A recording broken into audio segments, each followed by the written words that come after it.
Dalam Malaysia Madani, selaras dengan usaha berterusan Kementerian Pengangkutan untuk membantu perantau dapat meraihkan perayaan bersama keluarga dan kawan, saya dengan sukacitanya ingin mengumumkan beberapa lagi inisiatif tambahan untuk memenuhi permintaan pengangkutan awam yang tinggi sempena dengan Tahun Baru Cina yang akan datang. Langkah-langkah ini merangkumi sektor penerbangan, rail dan bas seperti berikut. Penerbangan tambahan daripada Kuala Lumpur ke Sabah dan Sarawak oleh Batik Air.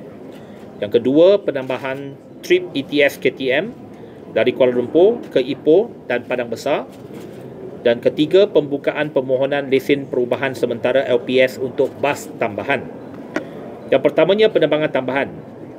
Saya mengambil maklum bahawa semua tiket penerbangan ekonomi dari Kuala Lumpur ke Sibu bagi 3 hari sebelum Tahun Baru Cina telah habis dijual dan tiket berbaki adalah hanya untuk kelas perniagaan. Mengapa Sibu? Ya, yang pertamanya memang KL ke Sibu itu tak banyak penerbangan pada waktu-waktu biasa. Sebab kebanyakannya penerbangan kepada Kuching memang banyak flight, KK banyak flight dan tempat-tempat lain. Tetapi untuk Sibu ini permintaan yang cukup tinggi dan saya difahamkan untuk sektor KL Sibu ini memang sekarang ini tak dapat tiket lagi. Mungkin ramai yang belum dapat tiket untuk balik ke Sibu.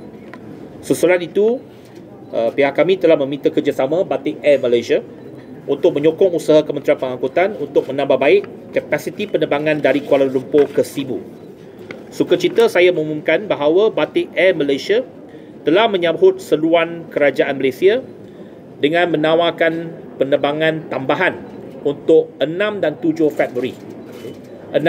Februari 2024. Saya juga mengambil maklum bahawa mulai 8 Februari 2024, Batik Air yang sebelum ini hanya menyediakan perkhidmatan penerbangan dari Kuala Lumpur ke 2 bandar di Malaysia Timur, iaitu Kuching dan Kota Kinabalu, akan memulakan perkhidmatan berjadual ke Sibu dan Tawau.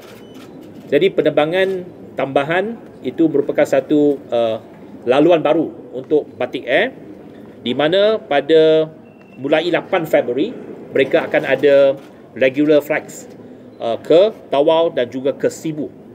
Tetapi saya telah minta mereka supaya awalkan untuk Sibu, awalkan 2 hari dan tambah penerbangan ekstra supaya untuk menyahut ataupun menambah kapasiti supaya dapat memberikan lebih ramai lebih banyak peluang kepada mereka yang belum dapat tiket. Sebagai menyokong mesej ataupun usaha kerajaan yang menekankan nilai ihsan dalam kerangka Malaysia Madani, Batik Air juga telah bersetuju untuk menawarkan tambang ekonomi harga tetap pada RM399 untuk laluan sehara Kuala Lumpur ke Sibu untuk 6 sehingga 9 Februari. Ya. Tambang khas ini akan terpakai untuk 8 penerbangan Batik Air dari Kuala Lumpur ke Sibu bagi perjalanan daripada 6 sehingga 9 Februari. Penjualan tiket akan bermula serta-merta. Okay. Jadi untuk 8 penerbangan ini, 3 pada 6, 3 pada 7 dan 2 pada 8 Februari, semuanya akan menggunakan harga tetap pada RM399. Untuk makluman, inisiatif ini adalah sebagai tambahan kepada tambang tetap oleh AirAsia yang telah saya umumkan pada minggu lepas dan juga tambahan 20 penerbangan oleh Malaysia Airlines dari Semenanjung Malaysia ke Sabah dan Sarawak untuk musim Tahun Baru Cina setakat 4 Januari 2024. Sebelum ini, saya juga telah mengumumkan subsidi harga maksimum untuk tambang penerbangan ekonomi bagi laluan antara Semenanjung Malaysia dan Sabah dan Sarawak dan Labuan yang akan terguna pakai 3 hari sebelum perayaan Tahun Baru Cina, Hari Raya Aidilfitri, Hari Gawai, Pesta Keamatan dan perjalanan Christmas bagi tahun ini. Saya nak jelaskan yang pertamanya bahawa dasar yang telah pun kita umumkan ialah kita telah tetapkan harga maksimum untuk semua penerbangan dari Semenanjung ke Sabah Sarawak untuk 3 hari sebelum musim perayaan. Semua musim perayaan utama untuk Sabah Sarawak. 3 hari sebelum musim perayaan itu, harga maksimum ialah RM599. Okay. Tetapi bukan bermaksud semua tiket 599 dia boleh jual lebih murah, daripada 599. Yang awal beli itu lebih murah daripada 599. Tetapi untuk mana-mana tiket yang telah melambung ataupun naik melebihi RM600, dia mesti dijual kepada pengguna maksima pada RM599 sebelum ditambah cukai dan charge yang lain-lain. Yang lain-lain itu akan ditampung, bakinya akan ditampung oleh kerajaan. Tetapi pada masa yang sama, kita juga menggalakkan syarikat-syarikat penerbangan untuk juga menawarkan harga tambang tetap untuk penerbangan-penerbangan tambahan. Asia telah pun saya umumkan pada minggu lepas, dan apabila diumumkan, dalam tempoh 2-3 hari saja hampir semua tiket telah habis dijual. Jadi hari ini ada satu tambahan lagi untuk sektor KL Sibu.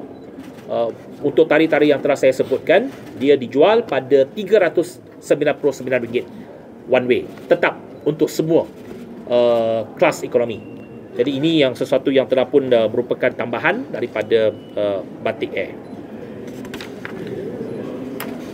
Yang lain itu akan untuk penerbangan-penerbangan lain untuk 3 hari sebelum musim perayaan. Mana-mana penerbangan biasa ia ditetapkan maksima pada RM599. Yang keduanya, perjalanan tambahan KTM ETS. Kementerian Pengangkutan melalui Kereta Api Tanah Melayu Berhad KTMB juga ingin mengumumkan penambahan 6 perkhidmatan train elektrik ETS setiap hari seperti berikut.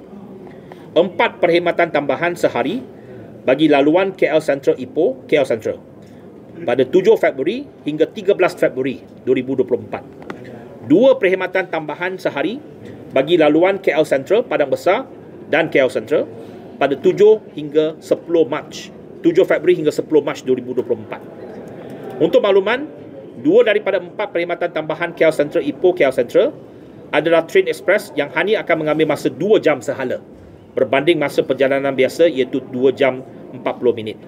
Jadi 2 daripada 4 perkhidmatan itu dia tak akan berhenti di stesen-stesen yang lain. Ia hanya antara KL dengan Ipoh saja. KL, KLO dan Ipoh. Ya. Jadi maksudnya hanya berhenti di KL Sentral dan juga di stesen Ipoh. Jadi semasa mereka membeli tiket, mesti memberikan perhatian. Kalau umpamanya dia nak balik ke Kampar, dia tak boleh ambil express lah. Dia kena ambil satu lagi train yang berhenti di stesen-stesen utama. Okay.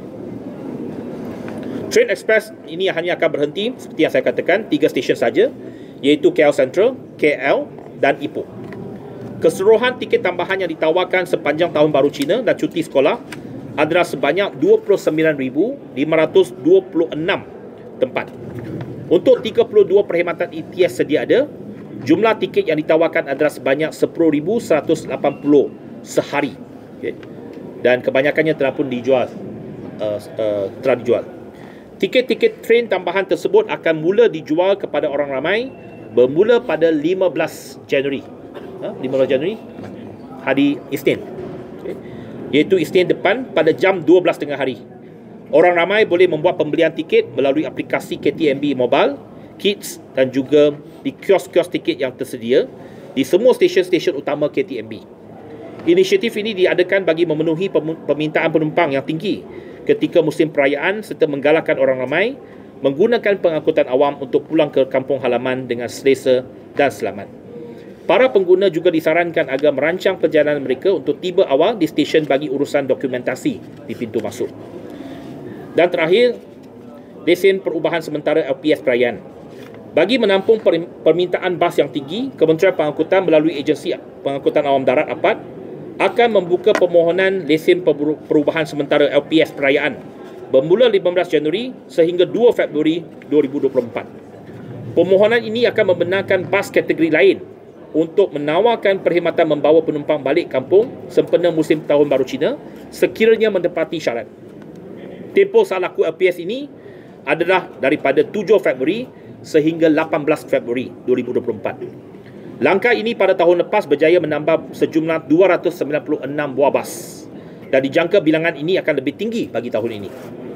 APAD juga telah mengeluarkan surat peringatan kepada semua pengendali terminal bas untuk menambah kaki tangan dan kaunter tiket bagi mengurus penambahan penumpang.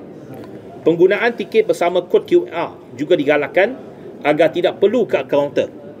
Operasi bersepadu bersama pihak JPJ dan PDRM juga akan dilaksanakan bagi menjamin ketersediaan pemandu dan keadaan fizikal bas supaya selamat digunakan sepanjang musim perayaan ini.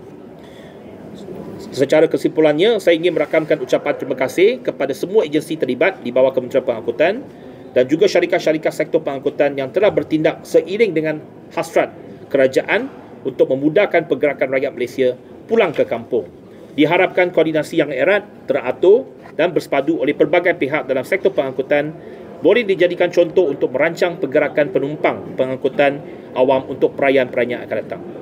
Seperti yang saya katakan dan tekankan, ini bukannya one off, tetapi pendekatan yang sama akan digunakan untuk semua musim perayaan. Selepas Tahun Baru Cina, immediately kita akan juga lancarkan inisiatif untuk Hari Raya Aidilfitri. Sebab Hari Raya Aidilfitri pada bulan April, jadi kita selesaikan dulu musim Tahun Baru Cina. Sejurus selepas musim Tahun Baru Cina, kita akan pula umumkan inisiatif-inisiatif untuk musim Hari Raya Aidilfitri. Okay.